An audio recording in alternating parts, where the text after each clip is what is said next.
Pai do Senhor, meus irmãos, vamos orar. Amém? Tá nervosa? Um pouquinho, né? Senhor, meu Deus, meu Pai, eu venho te pedir agora, meu Pai, neste momento da palavra, o Senhor veio usar minha esposa, meu Pai, poderosamente, meu Pai. Ela se preparou, meu Pai, e o Senhor capacitou, meu Pai, para trazer a Tua palavra, meu Pai. Que a nossa igreja agora, Pai, venha estar de ouvidos atentos, meu Pai, e absorver aquilo que Tu tens para falar em nosso coração. Venha abençoar agora, meu Pai, tirar todo o nervosismo, meu Pai, e conduza, meu Pai, no momento da palavra. Eu já te peço, já te agradeço, em nome de Jesus. Amém. Saúde os irmãos com a paz do Senhor, amém? É com muito temor e tremor que eu estou aqui, mas desde já eu quero agradecer aos pastores pela confiança e pelo pastor Edilson pelo convite. Muito obrigada. Como os irmãos sabem, nós estamos no mês da comunhão, junho, o mês da comunhão, e esse tema ele se dá com base em Salmos 133. Nós estaremos lendo 2 textos. O primeiro é o que deu origem a esse tema do mês, Salmos 133. Apenas o primeiro versículo é um texto bastante conhecido, que diz assim: ó, quão bom e quão suave é que os irmãos vivam em união. Esse é o tema do nosso mês, o mês da comunhão. E agora a gente vai estar lendo o segundo texto, que é o texto que o Senhor me direcionou, que se encontra em Atos 12, do versículo 1 ao versículo 17. Também é um texto bastante conhecido.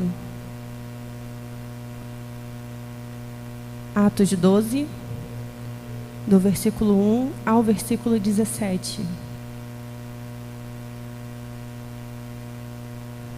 Vai dizer assim: e por aquele mesmo tempo, o rei Herodes estendeu as mãos sobre alguns da igreja para os maltratar, e matou à espada Tiago, irmão de João. E vendo que isso agradara aos judeus, continuou, mandando prender também a Pedro. E eram os dias dos asmos. E havendo-o prendido, o encerrou na prisão, entregando-o a 4 quaternos de soldados, para que o guardassem, querendo apresentá-lo ao povo depois da Páscoa. Pedro, pois, estava guardado na prisão, mas a igreja fazia contínua oração por ele a Deus.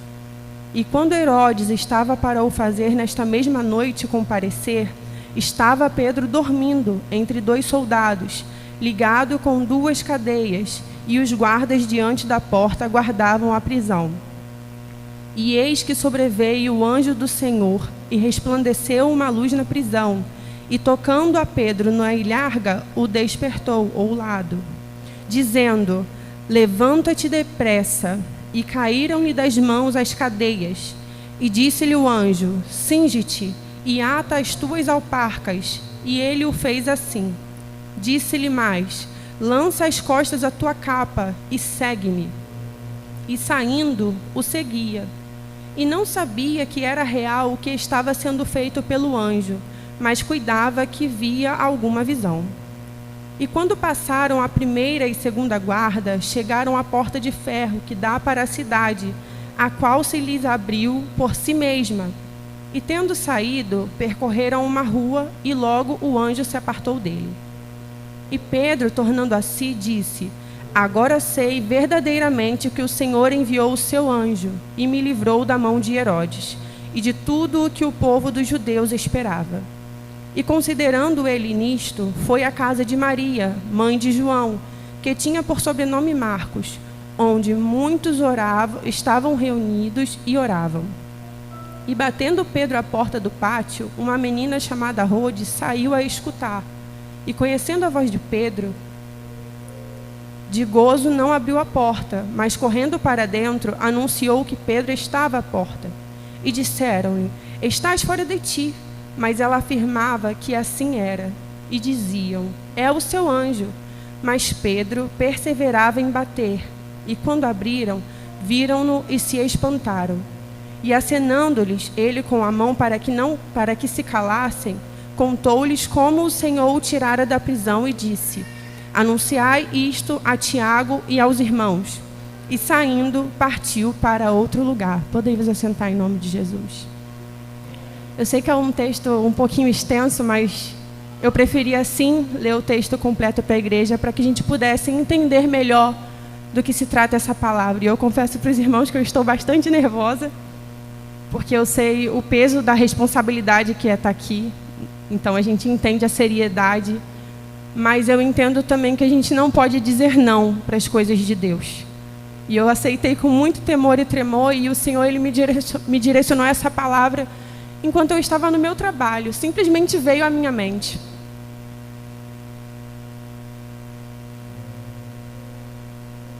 Veio à minha mente e na mesma hora eu anotei no celular para não esquecer. E primeiramente eu gostaria de dizer para os irmãos o que significa comunhão. Comunhão é a harmonia no modo de sentir, pensar e agir. É um conjunto de pessoas que partilham as mesmas crenças, ideias e tendências.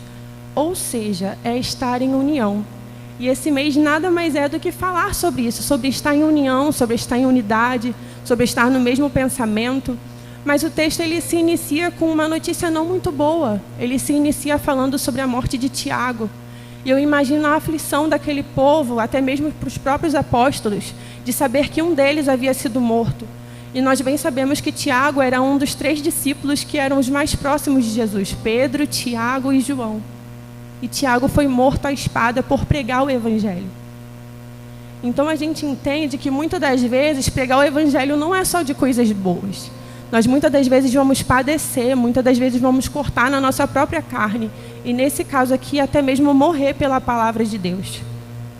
Mas ainda assim a palavra continuou sendo pregada. E o texto também vai dizer que Herodes ele viu que o povo se agradou com a morte de Tiago. E por isso planejou matar também Pedro. E enquanto eu estava estudando, o Senhor me despertou para algo que à primeira vista tinha passado batido. Vai dizer que o povo se alegrou, mas era o povo judeu. E os discípulos eram também judeus. E isso me despertou. Eu falei: Senhor, eu não estou entendendo. E o Senhor começou a ministrar comigo que muitas das vezes aqueles de dentro, aqueles que são do seu próprio povo, eles não vão se alegrar com o seu crescimento. Eles não vão se alegrar com o seu progredir quando eles não progrediram. E eu falei assim: Senhor, era o povo judeu, como eles puderam se alegrar com a morte de um deles?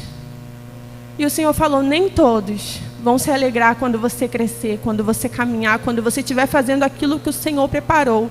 Eu sei que a palavra é de comunhão, mas eu fui muito confrontada enquanto eu estudava e eu não posso deixar de trazer o que o Senhor me falou. Aleluia! A prisão de Pedro aconteceu durante os dias dos pães asmos, que era uma celebração judaica que durava 7 dias logo após a Páscoa. Era um momento de reflexão sobre a libertação dos israelitas da escravidão e a importância da liberdade.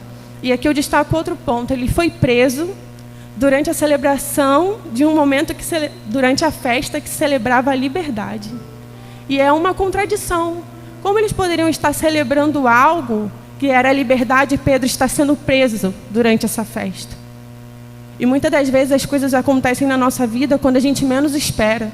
É no momento onde a gente fala: não, agora não tem como dar errado, e dá errado. Ou então, estou vivendo em um momento de felicidade, não vai acontecer nada de errado, e dá errado. Porque é o Senhor quem conduz e em tudo Ele tem propósito, mesmo quando a gente não consegue compreender. E a prisão de Pedro também tinha um propósito.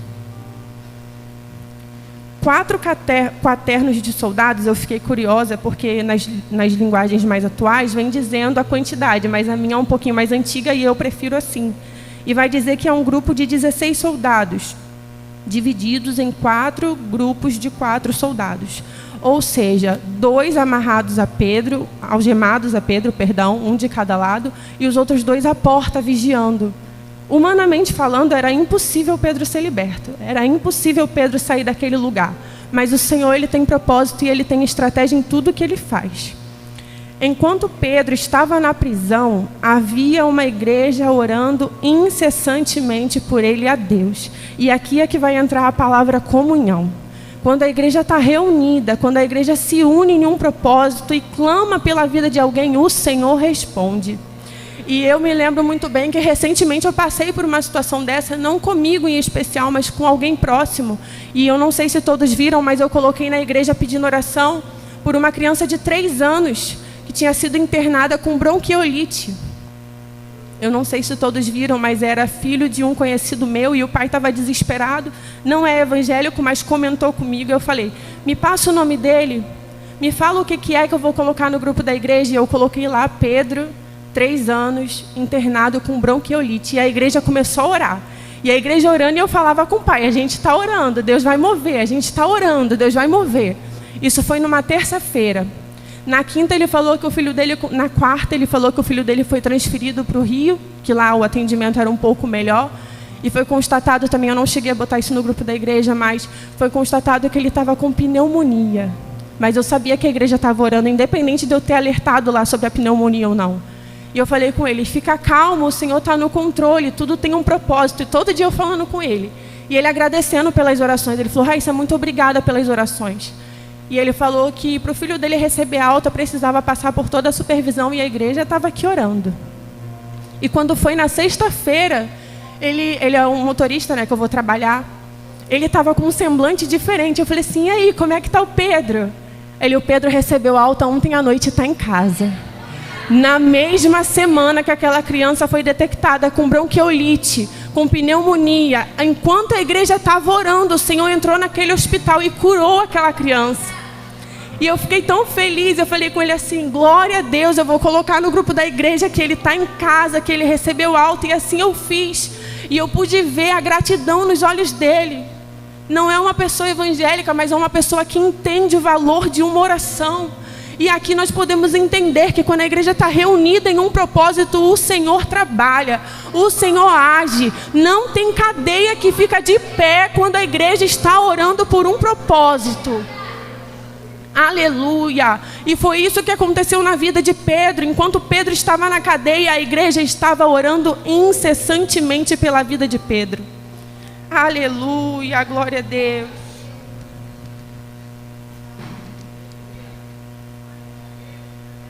Onde há comunhão e oração, há resposta de Deus. E por isso Pedro foi liberto. Quando passamos por um processo de libertação, recebemos as instruções de como e o que fazer dali em diante. Deus não liberta ninguém sem auxiliar na trajetória dessa pessoa. E foi assim com Pedro. Pedro, o anjo falando para ele, levanta, cinge as sandálias nos teus pés, põe a tua capa e siga-me. O Senhor, Ele não tira a gente de lugar nenhum sem antes nos dar o direcionamento, do que devemos fazer e como devemos fazer. E muitas das vezes a gente está de ouvidos tapados, de olhos fechados, o Senhor está falando e a gente não consegue entender. Tem muitas vezes, muitas coisas, eu posso dizer por mim, porque eu já passei por isso, do Senhor querer me libertar em algumas áreas e eu simplesmente fingi que não estava entendendo o direcionamento de Deus, porque é doloroso. Tem coisas que o Senhor nos fala que precisamos tirar, que doem. E é mais fácil a gente ignorar. E eu já fiz isso, irmãos. É por isso que eu estou falando de mim. Mas vale muito a pena quando a gente dá ouvidos e a gente começa a seguir aquilo que o Senhor está nos direcionando. Porque é aí que a gente vai vendo a transformação. É aí que a gente vai vendo as cadeias caindo, a gente se mostrando como novas pessoas na presença de Deus. Aleluia! Pedro obedeceu às instruções que o anjo lhe deu, mesmo achando que se tratava de uma visão. O próprio texto vai dizer que ele estava até obedecendo, mas ele achou que estava em uma visão. Talvez por ser algo tão sobrenatural, vários guardas, ele aprisionado, mas ele obedeceu. E eu acredito que a libertação de Pedro também teve a ver com sua obediência. E isso, enquanto eu estudava, o Senhor falou, muitas das vezes as pessoas não são libertas, porque elas não obedecem o que eu estou dizendo. E eu falei, Senhor, isso está fugindo um pouquinho de comunhão. Mas foi isso que o Senhor me deu e eu não podia deixar de trazer. Muitas das vezes nós não somos libertos em áreas da nossa vida, porque o Senhor está dando direcionamento do que fazer e nós não damos ouvidos. Mas eu creio que nessa noite o Senhor, Ele está presente e esta palavra vai entrar nos nossos corações. Se havia alguma barreira te impedindo de dar ouvidos à voz de Deus, ela vai cair hoje, em nome de Jesus. Você vai ser liberto, assim como eu fui, e você vai ser uma bênção, testemunhando os feitos do Senhor na sua vida. Aleluia! Após ser liberto, Pedro foi ao local onde havia pessoas orando por ele. o local onde havia comunhão e busca contínua por sua vida. E muitas das vezes nós recebemos a bênção e vamos para qualquer outro lugar, menos para a casa de Deus, que é onde havia um povo orando no mesmo propósito, um povo buscando pela nossa vida. Mas Pedro, ele reconheceu quem era que estava buscando pela vida dele, e ele volta lá para dizer: olha, eu fui liberto, hein? Eu fui liberto graças à oração de vocês, eu fui liberto. E não tem nada mais gratificante, irmãos, do que você voltar contando a bênção depois de você ter pedido ajuda em oração. Isso é tão bom, é você compartilhar que valeu a pena o irmão orar por você, jejuar por você, estar na mesma batalha que você. Isso é muito bom, aleluia.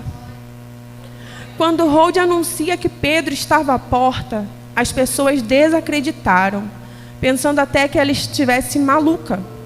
A frase, é o seu anjo, que eles disseram quando Rode disse que Pedro estava à porta, ela significa que os cristãos reunidos em oração estavam mais preparados para acreditar na execução de Pedro do que em sua libertação. E por que eu estou dizendo isso? Eu tenho uma Bíblia de estudo, e eu usei ela como base, que vai dizer que os judeus, eles tinham uma crença que quando uma pessoa morria, o anjo dela se apresentava. Por isso elas disseram, é o seu anjo, ou seja, é mais fácil ser o anjo representando a morte de Pedro do que o próprio Pedro. E muitas das vezes a gente passa por isso na nossa vida, a gente está buscando algo, a gente está pedindo direcionamento de Deus, e não é que a gente não tenha fé para acreditar, mas porque talvez a gente já teve uma frustração nessa área que nos limita. A gente ora, a gente sabe que Deus pode fazer, mas devido a frustrações nessa mesma área, a gente por um instante acredita que não vai mais acontecer. E foi isso que aconteceu com a igreja. O texto vai dizer que Tiago morreu, e eu acredito que assim como a igreja orou por Pedro, a igreja também orou por Tiago. Mas com Tiago foi diferente, o Senhor não livrou. E eu imagino aquele povo frustrado, sabendo que orou por Tiago e Tiago morreu. E agora com Pedro? Eles continuam orando, mas será que Deus vai fazer o quê? E na nossa vida às vezes é assim. A gente já orou por uma coisa específica que deu errado, não saiu como a gente gostaria. A gente até continua orando, mas a fé, ela fica um pouco balançada. Será que Deus vai fazer mesmo? Uma vez já deu errado. Eu vejo todo mundo conseguir menos eu. Será que o Senhor está me ouvindo? E eu imagino, não está na Bíblia, mas eu imagino que a igreja estava orando sim, incessantemente, mas pensando ao mesmo tempo na morte de Tiago. Era a mesma situação, um foi morto depois de ser preso, e Pedro estava preso para julgamento público. Eu imagino o desespero daquela igreja, mas ainda assim eles não deixaram de orar. Muitas das vezes nos espantamos ao receber aquilo que pedimos a Deus, como eu disse. Não por falta de fé, mas porque já tivemos perda nessa mesma área. E eu abro um parêntese aqui, algumas pessoas já sabem, eu vou falar de uma experiência que eu tive, já tive muitas. Mas uma específica que me marcou e muito nesse contexto de orar por algo que você uma vez perdeu nesse mesmo local, foi sobre a minha casa. Eu pedia muito a Deus a minha casa própria, a gente morava de aluguel, eu já cheguei a morar até mesmo na minha sogra, e eu orava muito a Deus pela minha casa. E eu me apaixonei por uma casa, eu falei com Deus, a gente foi lá, viu, conversou e deu tudo errado, irmãos. Pensa no meu desespero, na minha frustração. Falei, Senhor, a gente foi lá, era para ter acontecido, porque eu queria que fosse daquele jeito, e eu me frustrei com Deus. Não é que Deus me falou que ia acontecer, é porque eu acreditei que ia acontecer com os meus olhos naturais. E deu tudo errado. Mas eu não deixei de orar pela minha casa, ainda assim com a fé balançada, triste, até mesmo frustrada. Eu continuei orando pela minha casa. E passou-se mais de um ano desde essa primeira decepção que eu tive. E a própria construtora ligou para a gente, a mesma construtora que tinha dado errado. Falando assim, olha, eu tenho uma nova proposta para vocês. Voltou uma casa que é uma casa que está dentro da condição que vocês tinham apresentado para a gente. E eu fiquei meio assim. Falei, ué, Senhor, mas a mesma construtora não tinha dado errado antes? O que mudou agora? Eu estava orando pela minha casa. Eu estava apresentando a Deus as condições que a gente poderia assinar aquele contrato. E a própria construtora entrou em contato com a gente. A própria imobiliária, perdão, entrou em contato com a gente. E eu lembro que eu fui feliz, mas ao mesmo tempo meio assim, falei, não sei, Deus, não sei, vamos ver o que é. Não criei muita expectativa porque eu já havia me frustrado antes. E eu lembro que quando a gente chegou para ver a casa, eu e meu esposo, ele falou assim, só voltou essa, só resta essa, só uma que voltou. E aí quando eu cheguei na frente da casa, irmãos, era o número 7, eu me arrepiei toda. E o Espírito Santo falou, é essa. E eu falei assim, Senhor, ao mesmo tempo que eu estava feliz, eu estava com medo de dar errado de novo. E o Espírito Santo só foi confirmando, é essa. A gente entrou, olhou tudo, eu saí com os meus olhos brilhando. E eu lembro que a gente deu entrada no contrato e o rapaz falou assim pra gente, olha, geralmente demora aí uns 2 meses, 2 meses e meio para correr papel. Eu falei, não, tudo bem. O nosso demorou 1 mês. 1 mês, estávamos com tudo encaminhado, com a nossa casa no nosso nome, com contrato e tudo. E é o Senhor quem faz. Independente de frustração, nós não podemos deixar de orar, porque é o Senhor quem faz. E quando Ele faz melhor do que a gente pediu. Aleluia! E até hoje, irmãos, quando eu chego na minha casa e olho, eu falo, Senhor, muito obrigada. Porque eu sei, Jesus, quantas vezes eu orei por essa casa. Aleluia. E eu me lembro bem que a gente ainda estava na outra igreja e eu compartilhava com algumas pessoas esse sonho. Eu compartilhava com algumas pessoas o processo e essas pessoas, elas me ajudavam em oração. E quando a gente recebeu a bênção não foi só nossa, todo mundo se alegrou com a gente. Porque uma igreja que está unida, seja na tristeza ou na alegria, ela se alegra com você, ela chora com você, porque a vitória de um é a vitória de todos. Aleluia! E eu me lembro que eu falei assim, Senhor, eu preciso fazer o meu culto em ação de graças. Eu preciso, Jesus. E o tempo foi passando. Eu demorei a fazer, mas o Espírito Santo, ele sempre me lembrava, você precisa fazer o culto em ação de graças. E quando foi final do ano passado, logo depois do nosso aniversário de casamento, a gente conseguiu emendar as datas junto com que todo mundo pudesse estar. O nosso pastor estava lá também representando a CODEF e foi uma bênção.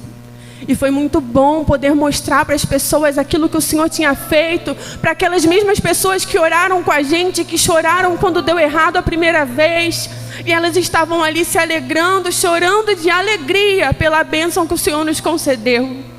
E eu me emociono porque eu lembro bem que eu orava a Deus com tantos detalhes, que se eu comentasse com outras pessoas, elas falavam, nossa, mas você está pedindo demais. Mas eu sei quem eu sirvo. E a própria palavra vai dizer que a gente tem que pedir e pedir bem, porque o Senhor é um Deus de detalhes.